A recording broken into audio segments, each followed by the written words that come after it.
Hello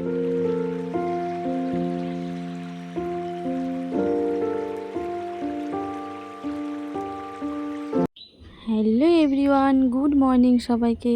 আশা করছি তোমরা সবাই খুব ভালো আছো, আর আমিও কিন্তু বেশ ভালো আছি।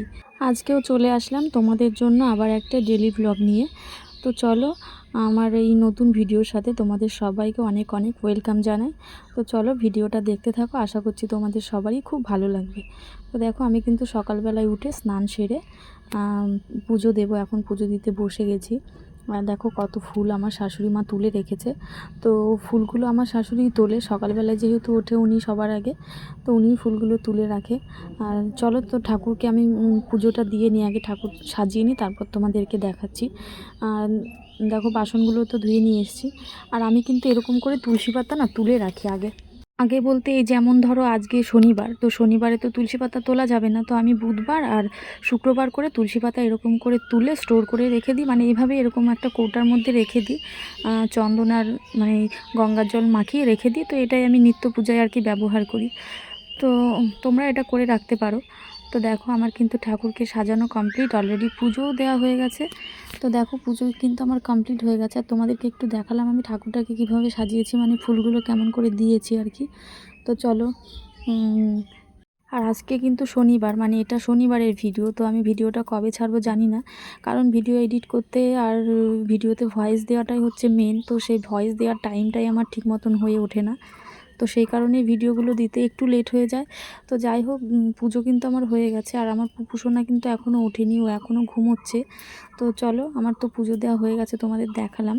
এবার বাইরে তুলসী মন্দিরে একটু ফুল আর ধূপ দিয়ে আসি। আর তুলসী মন্দির তো আমি স্নান করে উঠেই আগে স্নান করিয়ে দিয়েছি, তুলসীকে তো আগে স্নান করানো হয়ে গেছে আমার। তো এখন শুধু ফুল আর ধূপটা দিয়ে আসবো। তার জন্য অল্প কিছু ফুল আমি রেখেছি, যেটা আমি তুলসীতে দেবো। দেখো, তো দেখো আমি এবার যাই তুলসী মন্দিরে আর কি, ফুলটা দিয়ে আসি, ফুলটা আর ধূপটা, তারপর তোমাদেরকে দেখাচ্ছি। তো দেখো, দেখো আমি ফুলটা আর ধূপটা তো দিয়ে দিলাম। তো আমার কাজ, মানে সকালবেলার কাজ আর কি, যেটা বেশি আর কি থাকে মেনলি পুজো দেওয়া আর কি। তো সেটা তো হয়ে গেল, পুজো দেওয়াটা হয়ে গেলে মনে হয় যেন সংসারের অর্ধেকের বেশি কাজটাই হয়ে গেছে, আমার কিন্তু এটা মনে হয়। কারণ সকালবেলায় পুজো দেওয়াটা আমার অভ্যেস, তো সেই কারণে পুজো দেওয়া হয়ে গেলে মনে হয় কি অনেক কাজ হয়ে গেছে। তো যাই হোক, পুজো দিয়ে দিলাম, তার মানে অর্ধেকের বেশি কাজ হয়ে গেল। এখন শুধু রান্নাবান্নাটা করব, তাহলেই হয়ে যায়। তো আমি কিন্তু যখন পুজো দিচ্ছিলাম আর কি, আমি যখন কাঁসা আর ঘন্টা বাজিয়েছি না, আওয়াজে পুপু উঠে গেছে। তো এখন বাইরে আছে, ডুগ্গু তো এখনও ঘুমোচ্ছে।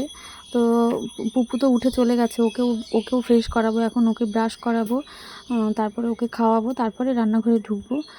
তো চলো দেখি কি করছে আমার পুপু সোনাটা।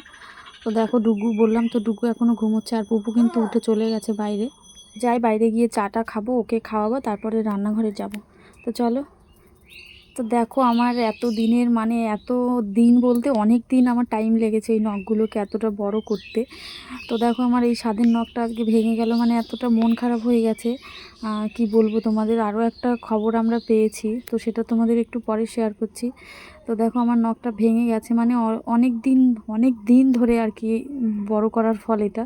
কারণ আমার নখ খুব বড় হয় না খুব বেশি, যেহেতু এখন প্রায় অনেক কাজই করতে হয়, মানে মেনলি বাসন মাজার কাজটা যখন করতে হয় না, নখটা ক্ষয় হয়ে যায়। তো সেই কারণে নখ বড় হতে চায় না আর কি। তা অনেক দিন ধরে আর কি অনেক কষ্ট করে বড় করেছিলাম, আজকে বাসন মাজতে গিয়ে নখের কোনোটা আর কি ফেটে গেছে, তার জন্য পুরো নখটাই কেটে ফেলতে হলো। আর এখন সবগুলোই কেটে ফেলতে হবে, কারণ মাঝখানে একটা নখ না থাকলে ভালো লাগে না। তো তোমাদেরকে বললাম না একটা মানে দুঃখের খবর আছে, দুঃখের খবর আর কি, কি বলো তো, আমার মানে একটা ঠাকুমা শাশুড়ি আর কি, বাংলাদেশে থাকেন আর কি তারা। তো তিনি আজকে মারা গেছেন। আমি যখন সকালবেলায় স্নান করে আর কি পুজো দিয়ে ঘর থেকে বেরোলাম, তখনই খবরটা শুনেছি, মানে রান্নাবান্না করার আগে, পুজোটা দেওয়ার আগে শুনলে হয়তো পুজোটা দিতাম না, যেহেতু পুজো টুজো দেওয়ার পরে শুনলাম। তো সেই কারণে মানে রান্না কিন্তু আমার হয়ে গেছে। আজ যেহেতু নিরামিষ খেতে হবে, 10 দিন 11 দিন পর্যন্ত নিরামিষ খেতে হবে, তো সেই কারণে নিরামিষ রান্না করলাম বলে আর তোমাদের কিছু দেখালাম না। তো যাই হোক, তো অতটাও বেশি মন খারাপ হচ্ছে না, কারণ তাদেরকে আমি কখনো দেখিনি, চিনি না। তো সেই কারণে মানে কোনো দিনও দেখিনি, তাদের সাথে আমার কোনো দিন কথা পর্যন্ত হয়নি। তো সেই কারণে যে খুব বেশি মন খারাপ হচ্ছে সেরকম না। তবে এটা ভেবে খুব কষ্ট হয় যে একটা মানুষের জন্ম হয়, সে পৃথিবী ছেড়ে চলে যায়, আর কোনো দিনও ফিরে আসতে পারে না। তো এটা হয়তো সবাইকেই তো এরকম পরপারে চলে যেতে হবে। তো যাই হোক, মন খারাপটা এই কারণেই হচ্ছে না মেইনলি, কারণ তাদেরকে আমি বললামই তো, তাদেরকে কখনো আমি দেখিনি, চিনি না, তার সাথে আমার কোনো দিন একটা কথা পর্যন্ত হয়নি, তো সেই কারণেই মন খারাপটা হচ্ছে না। আর এটা এটা কিন্তু হয় মানে কি বলো তো, দেখবে যখন পাশাপাশি একটা মানুষ থাকে না, সে তোমার যদি মানে নিজের কেউ না হয়, তখনও দেখবে যদি তার কিছু হয়, মানে তার ধরো শরীর খারাপ হচ্ছে বা অন্য কিছু হচ্ছে, তখন দেখবে এমনিতেই মনটা খারাপ হয়ে যায় যে বাবা মানুষটার এরকম হয়ে গেল, মানে মানুষটা এরকম কষ্ট পাচ্ছে। তো এটাই হচ্ছে ব্যাপার, যেহেতু তাদের কোনো দিন দেখিনি, তো তাদের প্রতি কোনো মায়া আমার নেই আর কি। তো জানি না, এটা আমার পার্সোনাল এক্সপেরিয়েন্স আর কি, তোমাদের সাথে শেয়ার করলাম। এটা সবার ক্ষেত্রে নাও হতে পারে, কিন্তু এটা আমার ক্ষেত্রে আর কি হয় আর কি। যেহেতু আমার চেনা নেই, জানা নেই, পরিচয় নেই, তো সেই কারণে। তো দেখো এখন কিন্তু বিকেল হয়ে গেছে, আর আজকে রান্নাবান্না তো তোমাদের দেখাতে পারিনি, কারণ আজকে নিরামিষ রান্না করেছিলাম, তো সেই কারণে আর কিছু দেখাতে পারিনি। নিরামিষ বলতে আমরা কিন্তু তেল হলুদটা খেতে পারবো, শুধু সাদা তেল আর কি, সর্ষের তেলটা আমাদের মানে রান্না করা যাবে না, তো সেই কারণে। এখন দেখো বিকেলবেলা আমি বসে আছি ঘর মুছবো বলে, তো দেখো দেখো জল আর নেতা নিয়ে বসে আছি। তো চলো ঘরটা মুছে নেব, তারপরে গাটা ধুয়ে নেব। সকালবেলায় স্নান করেছিলাম, তোমরা তো দেখলেই, তো সে কারণে ভীষণ গরম লাগছে। এখন আমি ঘরটা মুছে আগে স্নান করব, মানে গাটা আর কি ধুয়ে নেব, তারপরে কুকুরসোনাকে একটু পড়তে বসাবো। তো চলো। তো দেখো আমি কিন্তু গা ধুয়ে চলে এসেছি, মানে আমি ঘরে চলে এসেছি, পুপুসোনাকেও নিয়ে চলে এসেছি, ওকে এখন একটু পড়তে বসাবো। ও অলরেডি দেখো মানে বের করে আর কি দাগাদাগি শুরু করে দিয়েছে বোর্ডের মধ্যে। তো চলো ওকে একটু পড়াবো। ও কিন্তু পড়তে পারে, লিখতে চায় না আর কি।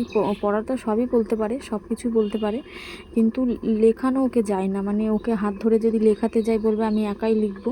ও লিখতে গেলে এরকম দাগাদাগি করবে, ইচ্ছে করে হয়তো করে এরকম, কারণ ও সবটা করতে পারে। তোমাদেরকে দেখাচ্ছি ও কী কী করতে পারে। মানে ও একটা মানুষের মানে একটা গোল দেবে, গোলের মধ্যে দুটো চোখ দেবে, একটা মুখ দেবে, নাক দেবে, সেটাও পারে, কিন্তু ও লিখতে পারে না। দেখো দাগ দিচ্ছে, দেখো চারকোনা করে খোপ কাটবে, তো সেই খোপের মধ্যে যে ও লিখবে, তো সেই লেখাটাই ও লিখতে চায় না, মানে লিখতে পারে না বলাটা ভুল হবে, হয়তো চেষ্টা করলে পারবে, কিন্তু লিখতে চায় না। তো আমিও সেরকম চাপ দিই না, যেহেতু এখনও খুবই ছোট, এখনও অনেক দিন পড়ে আছে, তবুও লেখানোর চেষ্টা করতে হবে, নয়তো বড় তো হয়ে যাচ্ছে। তো যাই হোক, চলো ভিডিওটা এই পর্যন্তই। ভিডিওটা কেমন লাগলো তোমাদের অবশ্যই জানিও।